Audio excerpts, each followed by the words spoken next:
Do you want to end the week saying, yes, it was a good week? Do you want to end today saying it was a good week? Do you want to finish your week out saying, I did everything that I wanted to get done. I was on task. I was on track with things, including relationships, tasks, and my own health? That would be a successful week, wouldn't it? Well, that's what we're talking about here today, my dear, is how you can have successful days and weeks. I am leadership development coach Kathy Archer, author of best-selling book, Mastering Confidence. And what I know is most of us hit this point in our career, especially as women leaders, where we feel in over our heads and we're wondering if we have what it takes to lead. So in these sessions, in my online courses, in my book, I give you the inner and outer tools to turn that around so that you, my dear, can move from surviving to thriving in both your leadership and your life. I'm going to pop on over and share this into my Confident Women Leaders group. While I'm doing that, I want to know, just give me a thumbs up, give me a yes in the chat box if you want to have more of those days where at the end of the day you say, yes, that was a successful day. Head on over to I'm heading on over to share this, share in a group, share in Confident Women Leaders group. I would love it if you're watching this either now or on the replay to hit share as well, because I think there are probably many other women in your newsfeed who could use this information, who are looking for more successful days too. Wouldn't it be amazing if more women in your workplace had more successful days? Yeah, I get it. So here's the thing. If you are not having a successful day, what's happening? Put a note in the chat box. Tell me when you're feeling those days where you're like, oh my God, this is one of those days. This is awful. Nothing's going the way I planned. What is it about those days? What's happening? My guess is you've made some mistakes. You've failed.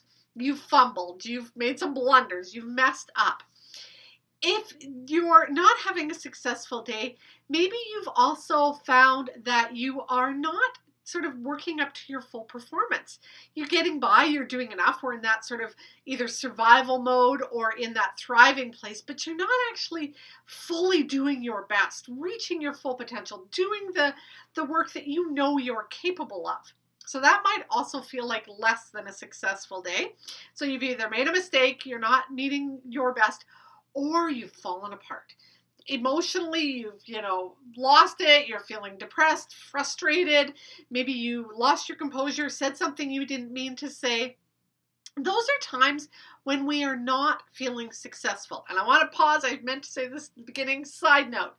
If you struggle with your composure, if you're finding that you're going into meetings, conversations, kind of difficult times, and you're having trouble maintaining your emotions and the comments you're making, the things you're doing, and you're wanting to learn to stay composed, I'm doing a webinar next Wednesday, the 28th, and it is staying composed in those meetings, in those difficult conversations, in those challenging times.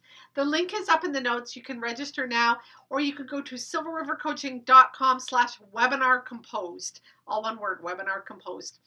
And you can register for that webinar, because I know that gets us down some days. To actually feel like we're going to lose it doesn't feel good. So that's often what's happening is for us when we're not feeling successful. We're making mistakes, we're not meeting our full potential, or we're falling apart emotionally in some way, shape, or form. So if that's not where you want to be, falling apart, making mistakes, not meeting your full potential, where is it that you want to be? What does success look like or feel like to you? So think about some different areas of your life and your day that as you're going through them. If you're going to be successful, what is one thing, put it out in the chat box as you're watching this, what's something that would happen in your day? Maybe how would you feel? What would you notice? What would be different if you had a successful day? Think about that for a moment, because I think many of us just sort of have this sense that I just want something different. But what specifically needs to be different? You need to identify that part. I've talked about this before, sort of that thriving target or the vision. If you don't know what you're aiming for, you're what? Aimless. If you have no target, we are teleological beings, meaning we're looking for a target, we're looking for a direction, we're looking for something to aim at. If you don't have that clearly defined, it's hard to get there. So if you think about your to-do list, that's often where we feel unsuccessful in our days, is we never got done everything we want to. What are the 3 things you want to get done on that to-do list today that are going to make you feel like that was a good day? And if you got those 3 things done, what would be different inside of you? What would you feel like? Maybe you'd feel relaxed. Maybe you'd feel on top of things. Maybe you'd feel like you moved a project forward. And then what would the outcome be? If one of those things was for you to handle a difficult conversation and you actually got that done and out of the way, what would change for you? Well, my guess is there'd be a weight off your shoulders. You'd feel relieved that you finally got that done. It'd been laying on your shoulders for 2 weeks straight. You'd been keeping you up at night. You'd, had problems with your stomach because the ulcers acted up because you didn't want to deal with that. If you actually got through that tough conversation, wouldn't that be a successful day? And wouldn't you feel better? Imagine that. What would a successful day look like if you were balanced with work and life? What would be different for you? So think about that. If you said that was a successful day, maybe you would have energy left at the end of the day for your family, your kids, you're going to go for a workout. I was talking to a client yesterday who went and played a game of cards with her girlfriends. What would it be like to feel more like you're balanced in work and life? Maybe you'd be eating healthier. What's a successful day look like? I had my lunch packed in the morning. I ate what I packed, and I felt good at the end of the day about what I ate in that day. That might be a successful day. So you need to identify those targets, that vision, that aim. Where are you going? What specifically, and don't make it this huge overarching thing, but what specifically would feel like a good day to you? And then what do you need to do? You need to figure out how to get there. So in this session, I said I'm going to tell you the 3 steps to create a successful day. Here's the 3 steps. Make time to plan. If you don't plan, if you don't know where that target is, if you don't know what you're aiming for, if you don't know where you're going before your feet hit the ground running in the day, you'll have no idea if you achieved that. You need to make time to plan. Step 1. Step 2, plan. Do the work to figure out what it is that would make today successful. When you fall asleep tonight and your head hits that pillow and you're like, man, that was a good day. What is the things, not a ton of things, but what will have happened in that day for you to say that that was a successful day? And then what's the 3rd step? Make time to plan. Act on that plan. If you don't put that plan into action, writing it down, thinking of it in your head as you're driving to work, none of that will make any difference until you actually put that plan into action. That's what makes the difference for us. So for me, I get up in the mornings, and when I'm doing my journaling and stuff, I look ahead at my day. And let me back up. I do this on Monday mornings first. I sit down, and it doesn't take long, like 10 minutes max. And I have a week sort of at a glance of the tasks that I need to get done in that week. Some are scheduled into my calendar, like this one. Others are just things that I know I need to get done in the week. Most of the things that I can schedule into my calendar, I do, even if they aren't appointments with somebody else. So this morning, I sent out my newsletter to you all, if you're on my newsletter list. That's scheduled in my calendar. I know that Thursday mornings, I write my newsletter, hit send, you get it at 10 o'clock-ish on Thursday mornings. That happens. That's in my calendar. So I plan that every week about what's going to happen throughout the week. Then every morning, I spend like 3 minutes planning my day. What are the 3 things I need to get done today? Well, today, I knew that I needed to do this. This is one. But I also needed to record a whole bunch of videos today. I'm doing a new course for you, and so one of the things I needed to do was record the videos for that course. I did that this morning. I have another set of videos that I need to record this afternoon for I'm not going to tell you because it's kind of a surprise. You'll hear about it at some point soon. But I have a whole other set of videos I need to record. I knew today that those were the 3 things I needed to get done. So I set out my plan. Now, the catch to a good plan is also, how the heck am I going to do that? I mean, that's a lot of standing in front of a camera today for you. It's no different than you going from this meeting to that meeting and this conversation, and I got to get these emails done, and I got to run over here and check on this program, and I have to fill out this form. That's your days. How are you going to get that all done? you have to do a little bit of planning to figure that out. And so for me, I knew there was a couple things that were really clear for me if I wanted to do this. One, I have to eliminate distractions. My cell phone is probably one of my biggest distractions. I could go play on social media all day. So when I sit down to do my work, I shut my phone off or put it in sleep mode or whatever the case may be. That's one of the distractions that can easily get me. Now, here's the thing.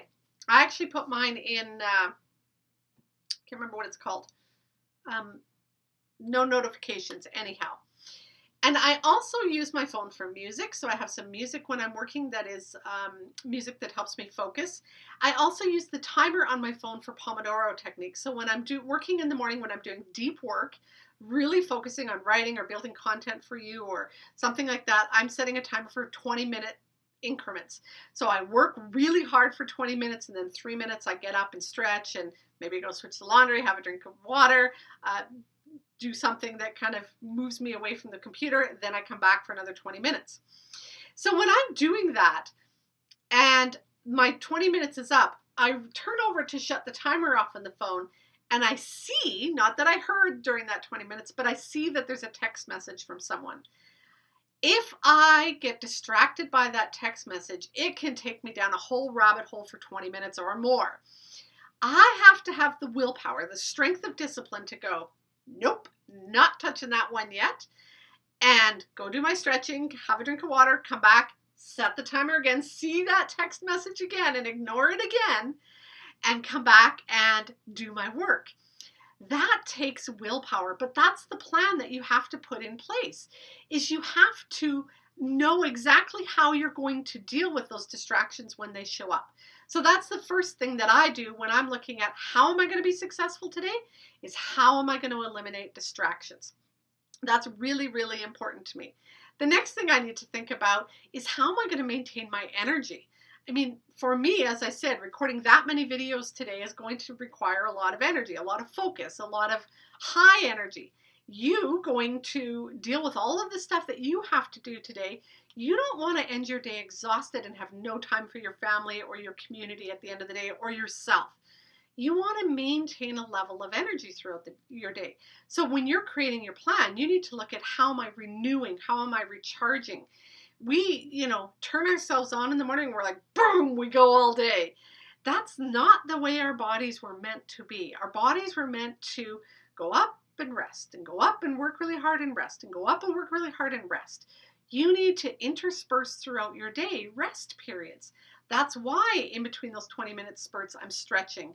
That's why I'm taking care of myself. Let me make sure I know what I was going to tell you. The third thing that I did today was Oh, I know the third thing. Funny, I forgot that one. Well, actually, there's two more things that I did. So one is remove distractions. Two is take care of my energy. The third one is that I have to watch the thoughts in my head. If I don't keep track of the thoughts in my head, it's very easy for me to go, oh, that's not good enough. You're never going to accomplish this. Nobody's going to watch this. This is a waste of time. You're wasting your time. Like if I don't take control of those thoughts in my head, they're going to run away with me and I'm not going to feel very confident. So I really have to watch that. Then the fourth thing, this is what I was chuckling about, is my 80% rule. I'm a perfectionist. My top character trait is excellence. I want to excel. I want to do the best, give you the best. And that best is a pretty high standard. And like you, if you're that type A personality or that person who has high expectations for yourself and other people, this can get us into trouble sometimes. If you're looking to get to 90, 95%, 99% all the time, you're going to struggle. You're going to not get done the work that you want to get done because you're going to spend a lot of time perfecting something that does not need to be perfect. So for example, I don't know, because people don't send me messages all the time. Sometimes they do. My guess is there was probably either a spelling or a grammar mistake in the email I sent out this morning. That happens. I used to panic and worry and stress about that. Now I'm like, is it 80%? Good, send it. If I'm doing this video and preparing for you, I have some notes, but do I memorize it? Do I make sure that I've said exactly the right word? Heck no, or you would never get these videos. I have to give you 80% good enough to get through this. Now, there are things that I'm working on that I'm like 80% isn't good enough. I do want 90% or I do want 95%. But I have to decide when that's appropriate and when and what's the context that I'm doing that in. This is not a 90 or 100%. This is an 80%. I'm giving you some information, pointing you in a direction, telling you where to find more information, and that's going to get you up to the 80 or 90 or 100%. But I have to remember it's not about being perfect. It's about being good enough, maybe even more than good enough. I want to do my best, whatever my best is today, give it to you, and move on. So that's my how part. So that's what you need to do. Those are the 3 steps that you need to do to have a successful day. Create a time to plan. You must plan. If you don't plan, you're going to run around like a chicken with your head cut off all the time. You're going to continue to chase fires, just staying in survival mode or maybe tolerating back and forth. You're going to continue to feel that sense of panic all the time, that you're racing around, chasing everything all the time. You're not going to feel that sense of calm, cool, collected that you want to feel. You're not going to feel that composure.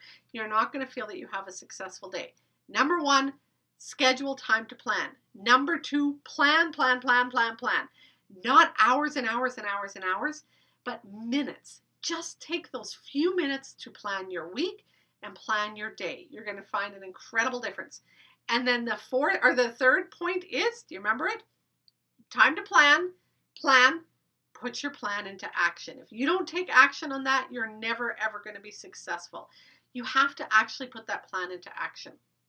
And so that requires a lot of that willpower, self-discipline, understanding who you are, how you show up, having the emotional intelligence to manage your emotions when the urge is to click on the email or check the phone or go talk to that person. You have to learn to sit still and do the work you're doing. Go into that conversation even though you don't want to go into it. That's the following through on the plan, and that's so incredibly important. So those are the 3 steps. Find time to plan, and put your plan into action. If you need help with this, up in the notes, there is a guide sheet called The 5 Mistakes That Women Make When They Try and Plan. I don't want you to make these mistakes. So go up and grab that sheet. It also gives you the corrections. If you've downloaded this before, go download it again because you're probably missing something if you're feeling like you're not having successful days. If you want to get really clear about creating some really successful weeks and months in the coming few months, I mean, I know it's the end of the year. We're starting to think about what was this year like? I meant to do this. I wanted to feel like that. I wanted this differently. And if you're feeling like you need some guidance to get through to that next step, make sure you check out My Blueprint for Change because that's the course that really helps you plan. We look at where am I now? Where do I want to be? And what do I need to do to get there? That's that vision piece. That's that planning piece, the inner stuff, all of the stuff, the resistance that gets in our way, learning how to strengthen your willpower. MyBlueprintForChange.com. And again, if you want to learn to stay composed, make sure you join next week's webinar, Staying Composed in those tough conversations, those challenging times, and those difficult meetings. Again, the link is up in the notes to register for that as well, but it's silverrivercoaching.com/webinar composed, all one word. I hope you will join me. 3 steps for successful days, weeks, months. Time to plan. Make sure you schedule time to plan. Do the planning. And then follow through on the planning. When you do those, my dear, trust me, you will move from surviving to thriving in both your leadership and your life. Go make the rest of your day awesome, my dear.